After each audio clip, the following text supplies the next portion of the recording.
Tom is a 65-year-old Caucasian American and he stays with his family, which comprises his wife and his 4 children, in a town in China. Oh, China.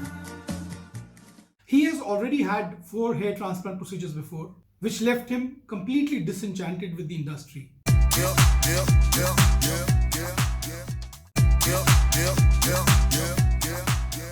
You can understand why Tom is so upset. The hair transplantation industry is not corrupt. It is corruption. And given the donor area, which has been completely ravaged, harvested over 4 sessions, and is now looking like the battleground of Gettysburg, The odds are against him. so in his present condition, he has nothing nice to say about his previous surgeons. And he thinks they are Tenacious, eccentric, profane. So if you want to know about Tom's 5th procedure, stay on.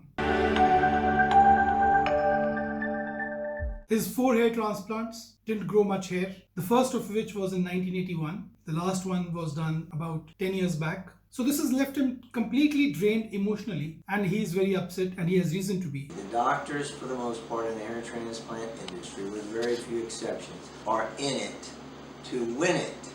What are they desirous to win?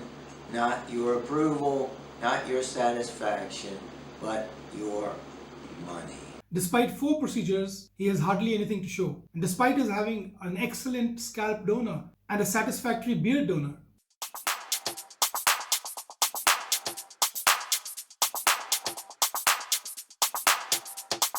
his first procedure was done when he was just thinning. He says he expected the doctor to inform him about how his hair loss and balding will progress in the years to come, and what were the other ways to manage his hair loss, which he says they didn't, and he seems to be pretty angry with the industry. So increasingly, as we have more and more clinics doing more and more number of cases in a day and delegating their responsibility to their staff to do hair transplant and just observing the procedure, opening multiple centers, multiple clinics, multiple operation rooms, this is the future of the industry. So Tom, 65-year-old, an American Caucasian, received a total of 2496 scalp grafts, of which 232 were singles, 1561 doubles, and 703 triples and above. Additionally, 533 beard grafts were harvested from the shadow area of the beard. The hair caliber is 66 microns.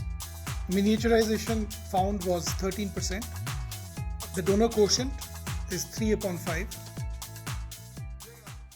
Over the course of the last 1 year that Tom has been growing hair every passing month, we have been following him up pretty regularly, and he has been communicating with us online time and again. At 3 months, he started noticing growth, which gathered speed in the 4th month.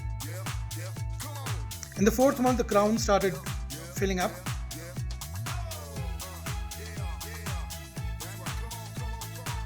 And the hairline became stronger every passing day, till the hairline admitted no light and became relatively non-see-through. At 5 months mark, the patient was reasonably happy with his outcome. Between 6 to 9 months, the result was complete. The hairline became very dense, and the patient's happiness is now here to stay. The lesson from this case is to choose a hair transplant center properly with due diligence. After going through various forums, there are so many forums online: the Hair Restoration Network, the Bald Truth Talk, Joe Tillman's radio show, Spencer Stevenson, also called as Specs.